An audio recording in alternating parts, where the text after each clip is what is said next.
No, en principio un agradecimiento a Pantalla Pinamar, un agradecimiento a ustedes por estar acá y a la sala y bueno, la película y nada, quedamos, ¿no? Perfecto. Para los que quieran consultar. Comenzamos entonces. Hola, tal, acá, segunda fila, si quiero preguntar haciendo cine. Conozco en realidad la historia de esta suerte de escritor maldito. En realidad conozco más la historia y creo que a todos nos pasa más de lo que ocurrió con la segunda esposa. Me pareció muy singular también lo que pasó con la primera, eso yo no lo sabía. Me gustaría saber cuáles fueron las motivaciones que te llevaron a filmar esta historia y en qué momento dijiste, ahora sí hago el documental, ahora sí me pongo a revisar la vida de esta pareja. Las motivaciones son absolutamente personales. O sea, en la película, o sea, mi vínculo con uno de los personajes de la película es la motivación para llevar esta historia. Mi desconocimiento de quiénes son mis abuelos maternos es como la motivación más fuerte para llevar la película adelante. El momento en el que hice clic medio tiene que ver con esta discusión que tuve con todo el equipo de producción desde el principio que pensamos en hacer la película, que era hasta dónde me involucro yo, porque esta historia es contable desde muchos lados, o sea, solamente la historia de Raúl Barondizzi y Miriam Stefford da con una película, o sea, y hay varias, y hay libros, y hay programas de televisión, y hay investigaciones, o sea, solamente esa historia justifica una película. Lo que la hacía diferente era desde dónde la contábamos nosotros.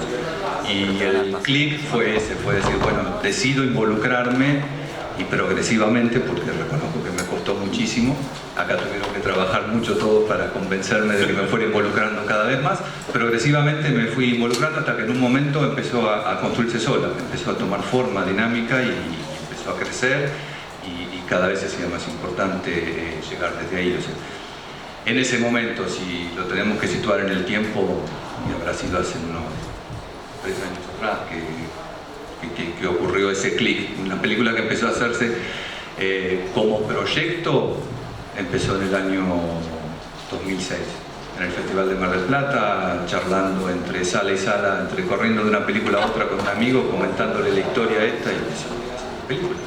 ¿Cómo no vas a hacer una película con eso? ¿Te parece? Bueno, y ahí empezó como proyecto. De ahí en más fuimos creciendo y llevándola adelante. Hola, buen día. Aquí Ulises Rodríguez para Cine Vivo. Ya que la historia también, bueno, la historia está atravesada muy por lo personal, como decías. ¿Qué es lo que, digamos, más te tocó, la fibra íntima, lo que más te emocionó al bucear en tu historia familiar, en lo de tu abuela y en todo el enigma que hay también?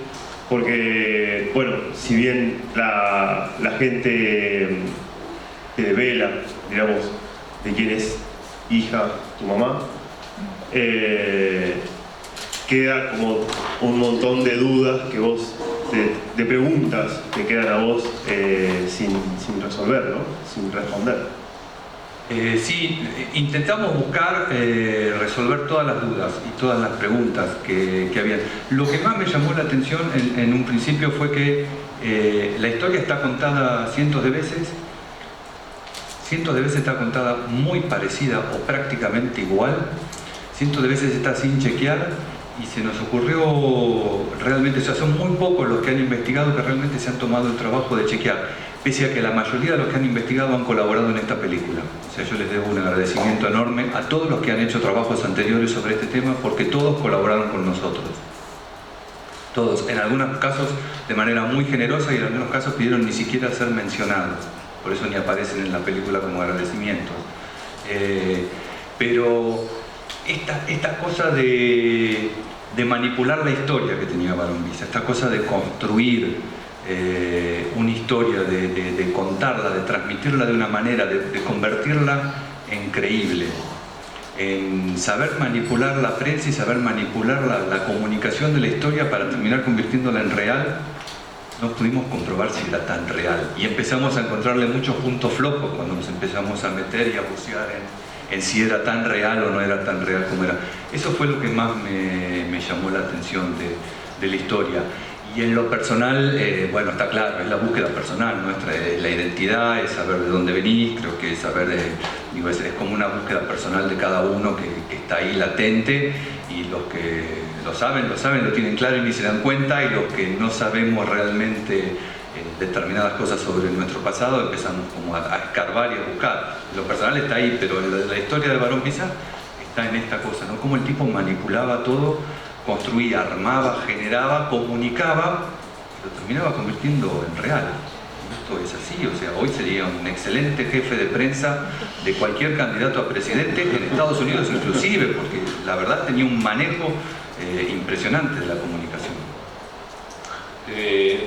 Bueno, si puedo hacer una acotación, es que primero porque es director, segundo porque es historia personal, entonces era un poco complejo para los que estábamos al lado y tenemos la confianza para poder decirnos cosas, pero al mismo tiempo hay que respetar esa búsqueda personal que cada uno sabe cuándo y hasta dónde quiere llegar, ¿no es cierto?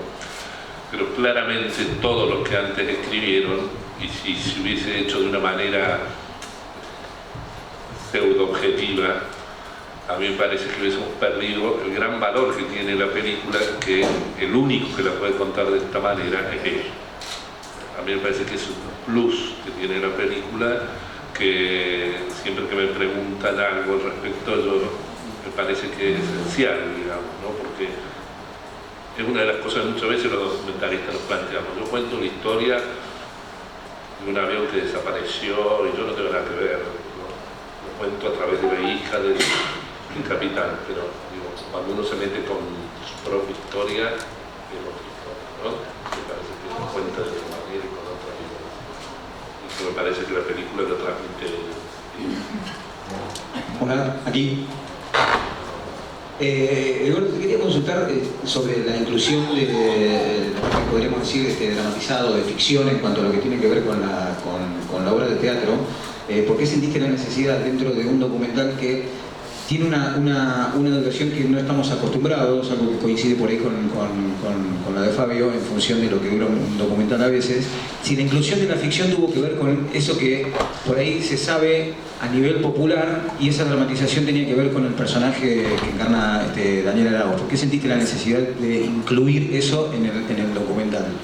Creo que vos lo dijiste medio claramente, tiene que ver con eso, con darle voz en primera persona a Barón Visa. Me parece que había que incluirlo y darle la posibilidad de hablar y contarse. No iba a ser una biografía, nunca se planteó que fuera una biografía, jamás estaría yo en condiciones de hacer una película que fuera un análisis literario sobre su obra, porque no me siento capacitado, pero había que incluir de alguna manera, para transmitirle a la gente un poco, pintarle la personalidad de Barón Visa, había que incluir cosas que fueran escritas y pensadas por él y dichas por él, que lo vestían, que lo pintaran de alguna forma.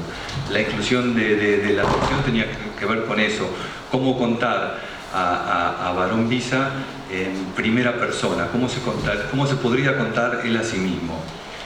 Me parece que a partir de lo que él escribió y lo que él hizo, un poco tiene que ver con eso. Y la decisión de armarlo, que tiene que ver más con un tema de estructura y de guión, fue: vamos a hacer toda la investigación documental de la película hasta que pudiéramos llegar a contar un documental. Con esto contamos en una estructura documental, una película, contamos la historia. Ahora, ¿qué nos está faltando para que esto termine de transmitirse y dé tal vez una tuerquita, una vuelta de tuerca más que el documental? Y era ponerlo a Barón Visa en ese papel, en ese lugar, en esa posibilidad de contarse. Y así fue como lo fuimos armando, o sea, se fue dando cómo incluirlo a él en primera persona, ¿no?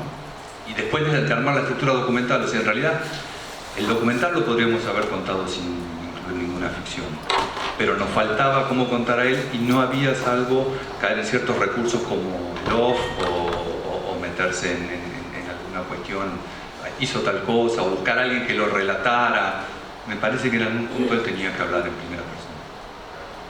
La buena idea de Eduardo fue del tema de espiar una obra de teatro, ¿no? De meterse como un testigo, ¿no? Y meterse en un ensayo de una obra de teatro sobre Barón Visa. Hola, ¿qué tal? Guadi Calvo de Radio Las Madres. dos preguntas son prácticamente. La primera es, me llamó mucha la atención uno de los tantos testimonios, que es muy recurrente, una muchacha que se me perdió quién era el nombre, entrevistás al pie del monolito en San Juan. Sí, está como obsesionada en la idea de que fue Barón Villa el que los asesinó literalmente a cuchilladas, una cosa bastante loca me parece. ¿Quién era? ¿Cuál es el contexto que ella se aferra para semejante acusación? Y después, quizás es demasiado pronto para preguntarte, pero cortás la historia, termina la historia en un momento muy especial de Barón Villa, pero después viene una historia quizás tan terrible como la anterior o peor. ¿Tenés visto que puede haber una continuidad? Ayer jugábamos con eso, vamos a la segunda parte. Te contesto primero la primera pregunta. La chica que vos estás mencionando es Karina Villafañe. Ella es una investigadora en accidentes aeronáuticos, y una investigadora sobre la historia de la aviación. Particularmente ella estudió mucho este tema, es alguien que colaboró mucho con nosotros en la investigación y trabajó mucho este tema. Ella representa, el valor que ella tiene en la película para mí muy poderoso es que ella representa el imaginario popular en Córdoba sobre esta historia. La gente hoy por hoy sigue convencida, creyendo, pero con certeza, de que ahí hubo una mano negra y que hubo un sabotaje, o algo más grave que un sabotaje, pero que hubo algo. Entonces, quien representa esa idea con más fuerza y que hoy por hoy sigue trabajando, Karina está trabajando ahora en San Juan tratando que se reabra el juicio sobre el tema, o sea, ella lo hace con una pasión y totalmente convencida de lo que dice, o sea, no hay ninguna duda en lo que ella dice, lo cree 100%, ella reflejaba esa idea de esta historia. Entonces, nos parecía más que la mejor representante para contar esa parte. Digo, la idea nuestra era tratar de mostrar todo, en eso sí tratamos de ser amplios y mostrar todas las opciones.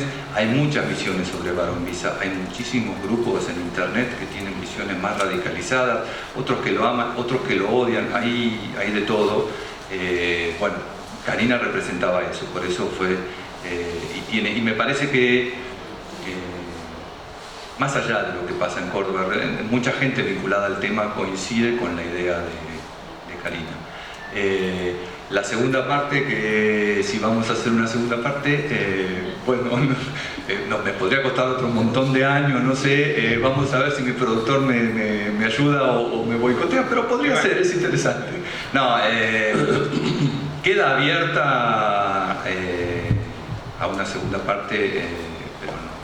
De momento terminemos correctamente esta, estrenémosla y hagámosla conocida y hagámosla circular como merece. Ahora comparto tu opinión de cuando la pasión es excesiva, cuando se fija una posición radical y inmodificable, y yo creo que ella lo significa así, creo que se ve así en la película como más que una pasión, una obsesión, ¿no? Parece que involucrada sentimentalmente. Es así. Y el testimonio posterior de uno de los expertos, creo que es un militar, que habla claramente de él acondicionando cuerpos, entonces los tres entran como en el fanatismo. Ella está involucrada emocionalmente. Sí, pero ella está convencida que lo asesinaron. Sí, está convencida. De hecho, sigue trabajando para demostrarlo, Pero además hay un dato, ella es como una discípula de un suboficial que era un tipo muy respetado como sí, investigador de accidentes aéreos, ¿no? O sea, no es de la nada, digamos, de una obsesión, pero se tiene... No, está fundamentado, está fundamentado, tiene todavía está en el terreno de se podría seguir investigando y ella no permite que se deje de investigar. Ese es un valor importante. Incluso dice que el monumento tendría que haber sido ahí. Sí, tiene toda esa teoría del monumento para cambiar. O sea, esa sí que no es una teoría con vulgaridad, porque, a ver, creo que Barón Villa hizo lo que hizo, lo hizo claramente para que se viera y lo mostró y no ocultó nada ni escondió nada. Mandó un monumento más obelisco, ¿no? O sea, no tenía ganas de confundir a nadie, me parece. Sí, ¿qué tal? Para Marcelo, Marcelo, vos que en la vida real sos director, hiciste director en la ficción. Me gustaría saber qué línea, qué instructivo te dio el director, digamos, de qué quería mostrar con esa ficción ahí y cómo encaraste vos ese director manejando un ensayo en el cual Barón Visa es uno de los protagonistas. Muy buena pregunta. A mí me encantó, fue una idea que Eduardo tenía desde el principio, incluso digamos como que yo también colaboré un poquito con ver algunas cosas de la dramaturgia, y a partir de ahí él tenía como una cosa filmada, Una obra de teatro. la obra de teatro, y me pareció muy buena la idea. Yo creo que la idea de, bueno, ahora le preguntamos, pero lo que me pareció o lo que me transmitió era como meterse en la cocina y contar un poco los personajes y la relación que tuvo con Miriam a partir de cuando se conocieron y de las razones y de la fortaleza de esa relación, ¿no? Lo que se ve después que él no pudo superar esa muerte, ¿no? Pero bueno, eso pasó con Sabatini, con lo anterior, que eso no se cuenta casi. Y lo que me gustó mucho es una cámara que se meta como un testigo, como que se metiera él en ese teatro a espiar eso, y que al público le quedara claro un poco algunas características de Barón Visa, como bien decía él, sin poner voz en off, ¿no? Desde un punto de vista de la acción, ¿no? Como un testigo que espiaba, ¿no? La experiencia fue tanto con Emilia Clodeville, que muy bien estuvo, ¿no? Es un trabajo, una persona muy disponible, además se trabajó muy bien, y bueno, y con Daniel Araoz, por supuesto, también, y fue una experiencia muy, muy linda, ¿no? Así que... Hola. Te quería preguntar, bueno, ya charlamos mucho, no voy a hablar, que me dijiste que no hable, no lo voy a decir. No, pero sí me quedó de la película una cosa que realmente me quedé pensando después sobre el tema de la destrucción. O sea, el monumento realmente es un monumento ahora a la destrucción, ¿no? O sea, ¿qué pasó con cómo se destruyen de pronto las figuras, las imágenes, los objetos, las cosas o las esculturas semejantes tan grandes? O sea, está totalmente deteriorado.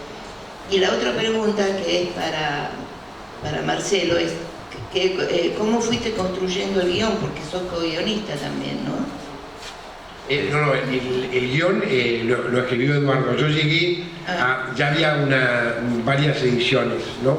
Yo trabajé un poquito, lo acerqué un poquito en el tema dramatúrgico, que yo soy script doctor, ¿no? En general, y después apareció el tema de la obra de teatro, y en esa parte sí trabajamos los textos juntos, inventamos ahí esa obra de teatro, que además en chiste decimos que por ahí la escribimos, ¿no? Ya la estrenamos. Pero el guión es no soy co-guionista de la película, sino de esta partecita del teatro, ¿no? En cuanto al monumento, te contesto algo muy cortito yo y le paso a Pepe, que tiene mucha más información y lo tiene más claro. El monumento pertenecía a la familia. Cuando se vendieron los campos de la familia, eso quedó en una zona gris porque justo pasaba la ruta por al lado y se abrió como una isla. El monumento quedó en una isla porque se hizo la autopista que une Altagracia con Córdoba del otro lado, como rodeándolo, y quedó en una zona de nadie. Lo que nosotros encontramos es el acta de donación a la provincia de Córdoba del monumento y una zona de terreno, una parte de terreno que Barón Visa hace voluntariamente para que se preserve ese monumento. La burocracia del momento hizo que esa donación viniera y no fuera aceptada. Por lo tanto, ese monumento quedó en una zona absolutamente gris, totalmente perdido, en poder de nadie, y de alguna manera quedó en una zona de discusión entre si era de los licenciatarios de la autopista o los que habían recibido, y así fue pasando de mano en mano. El resto de la historia Pepe la conoce muy bien porque sabe más que yo y es de ahí. No, básicamente, como dice Eduardo, queda en una de las empresas, porque era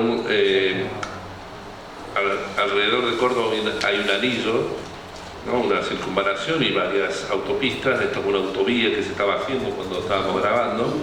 Y una de las empresas que conforman ese conglomerado de empresas que están a cargo de Caminos de la Sierra, así se llama Delta, que ustedes vieron el camión, quien los abre el monumento, quien lo cierra, lo suelda después y lo tienen así cerrado, son ellos. Ellos dicen que es de ellos. Y hay una controversia legal con una cosa muy loca, ¿no? Porque es un hijo de Cristina Barón Visa. Barón Visa tiene 3 hijos. Los 3 hijos... No. Barón Visa tiene 3 hijos. Todos con Clotilde Sabatini. Con Miriam Steffo no tiene nada. Es Jorge, vamos en orden, Cristina, Jorge y Carlos. Cristina se suicida, Jorge se suicida después de muchos años, y Carlos es el único vivo que no quiso, obviamente, prestarse a esto, porque él, yo calculo que el modo de seguir viviendo que tuvo, que vive hoy, es alejarse totalmente de toda la historia familiar. No quiso hablar con nosotros, no quiere nunca que nadie hable, pero hay un hijo de Cristina, que era un chico que vendría a ser, como vos decís, Barón Sabatini. Ese chico, patrocinado por una Sabatini, de escribana, hace un reclamo sobre el ala. Entonces hay ese conflicto entre la empresa Delta de los Álvarez Rivero y de este chico, no me acuerdo el nombre, pero Barón Sabatini, o sea, nieto de Raúl. Pero ahora, este año, hace 2 meses, la legislatura de Córdoba ha aprobado hacer una expropiación del monumento de la zona, ¿no? Algo que Barón ya les había dejado a la provincia de Córdoba, pero la provincia de Córdoba no lo había aceptado. José lo va a pagar no sé a quién, si a Delta o al hijo, al nieto de Barón, a alguien le pagará, pero la idea es preservar ese monumento, que si bien está muy destruido por adentro, como eso es todo hormigón y demás, ustedes lo han visto así sucio, solo, qué sé yo, pero en la época que vivía Barón, que la estancia estaba, mucha gente ayer se me acercó en el cine que habían ido a visitarlo, porque es más, Barón hacía el show que armaba, también había armado uno ahí, porque tenía uno de los García, del señor que sale ese hablando, el viejito, el hermano, que era Ramón Rengo, medio encorvado. Entonces le ponía una cosa así, un manto negro así, y con un farol acompañaba a la gente a subir al monumento. Visita cripta. ¿No? Era todo, ¿no? Como jorobado de Notre Dame, qué sé yo. Barón tenía esas cosas, ¿no? ¿El casco de la estancia de quién es? Ahora es de una... lo vendió hace mucho, ahora... No. Es de una familia, es de una familia de Córdoba. De Córdoba. No está abandonado el campo, está en producción. La casa del lado la habitan esta gente. El campo está en el estado que ustedes lo vieron, pero el campo está en absoluta producción, es un campo dedicado a la soja y está en producción permanente, constante, es un enorme campo. Originalmente lo habían vendido a la familia Bember, lo de Cervecería Quilmes, y después fue vendiéndose en distintas etapas. Ahora está en la familia de Córdoba y está en producción, está perfecto, y está bien cuidado y todo. El casco es lo que está abandonado. La casa del lado, que está al lado de la pileta del casco, esa está en funcionamiento, es donde ellos viven, digamos. Pero extrañamente la casa principal está así abandonada. Lo cual debe ser difícil vivir en la casa de Barón Visa con todas las historias. No sé cuántos se animan a decir, a ver, voy a hacer unos arreglos, acomodar unas camas acá, una mesa, ¿no? Debe estar complicado. ¿Y el departamento de la avenida Andrés? No existe más. No existe más. Una casa. Era una casa y no existe más. CD. Perdón. Elsa Randazzo del 28 Radio Rosario. Yo quería preguntarte, dado el proceso de investigación que llevaste a cabo, todos que hacemos investigación en distintas áreas, sabemos que es un proceso muy arduo, ¿volcaste absolutamente todo lo que encontraste en esa investigación? ¿O dijiste, hay cosas que no las muestro, no por lo que te propuso Wally de hacer una segunda parte, sino por considerar que no era oportuno o porque no estabas absolutamente seguro de lo que habías encontrado?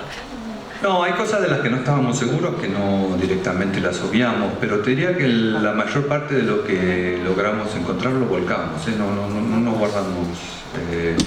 Hay mucha información que tampoco pudimos encontrar, eso también es cierto, hay mucha confirmación que tampoco pudimos llegar a encontrar.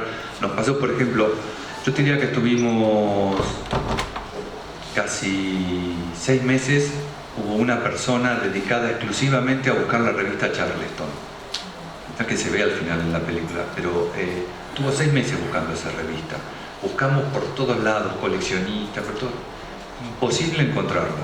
Sabíamos de su existencia, sabíamos porque había investigadores que hablaban de la existencia de esa revista y que habían publicado, pero no podíamos encontrar nada. Finalmente, una de las personas que investigó mucho sobre esta historia me acercó esos ejemplares para verlos, pero o sea, no hubo muchas dificultades, pero no encontramos nada que no fuera contable, digamos. No, simplemente que no fuera contable, no, y también porque vos considerabas que te lo tendrías que reservar. Esa fue la discusión, o sea, yo la mitad de lo que se ve en la película en un momento consideré que me lo tenía que reservar, o más de la mitad, y que no tenía que contar nada de eso. Esa discusión existió, pero conmigo mismo, y me fueron empujando, me fueron cacheteando un poco para que me corriera de ahí, pero bueno, me fui corriendo de ahí y decidí que no, que es cierto, eso que decía yo ayer, si vas a contar esta película, contala en primera persona, si no, hace otra, que hay millones de historias para contar.